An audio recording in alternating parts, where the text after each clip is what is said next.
How can something this big be invisible? The ozone is everywhere, and yet it isn't visible.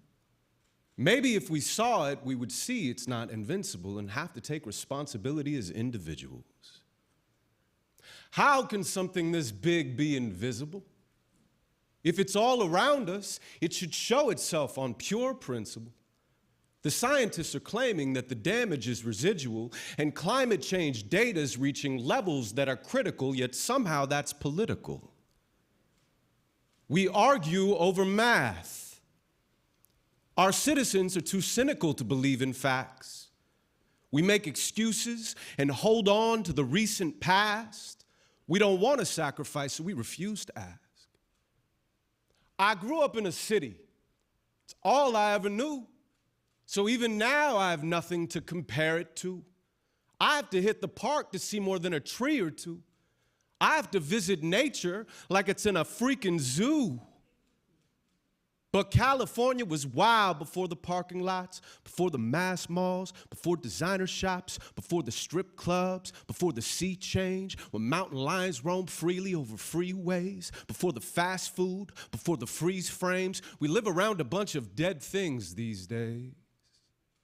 It's not an argument for better or worse. It's an observation on how we've been treating Mother Earth. And we always seem to mistreat the ones we love first. But if aliens arrive, we'll be human beings first, and then we'll do anything to defend our home turf. We would fight to the death for the planet that we hurt. See, we protect what is ours. My land, my life, my house, my kids, my job, my wife, my dog, my car, my country, my culture. But when it comes to nature, our perspective is external. The planet, the forest, the ocean, the skies, the mountains, the valleys, always the. Never mind if it's not me, never mind, I'm too busy all the time. And without the ownership, we ignore the warning signs. Just look at all the species on the planet that are dying. The coral reefs, the honeybees, mysteriously dying. 1/4 of all the mammals that exist are dying. 1/3 of all amphibians are at the risk of dying. We're on a path to mass extinction. It's almost like we're trying because we're relying on an atmosphere that we've been frying. I could use more statistics, but you'd probably think I'm lying because over half the politicians we elect deny them. Well, since when did your opinions outweigh the science? I thought experiments were fundamentally unbiased. Capitalism uses nature as its example and excuse for competition. The only problem is we've removed it from the ecosystem. Profit and balance in the market are attainable, but growth without a conscience is completely unsustainable. A lion doesn't kill all the gazelles.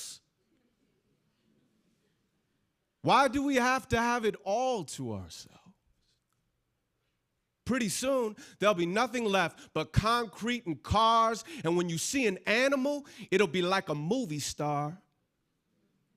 The planet, the forest, the ocean, the skies, the mountains, the valleys, always the. Never mind if it's not me, never mind. I'm too busy all the time. And without the ownership, we ignore the warning signs. Our planet, our forest, our ocean, our skies, our mountains, our valleys, always we. Always mine, my planet, my forest, my ocean, my skies, my mountains, my valleys, always we. Always mine, always me, always yours. One little dot in trillions of stars. One little dot. It's all that we've got. We just forgot that none of it's ours. We just forgot that all of it's ours. One little dot in trillions of stars.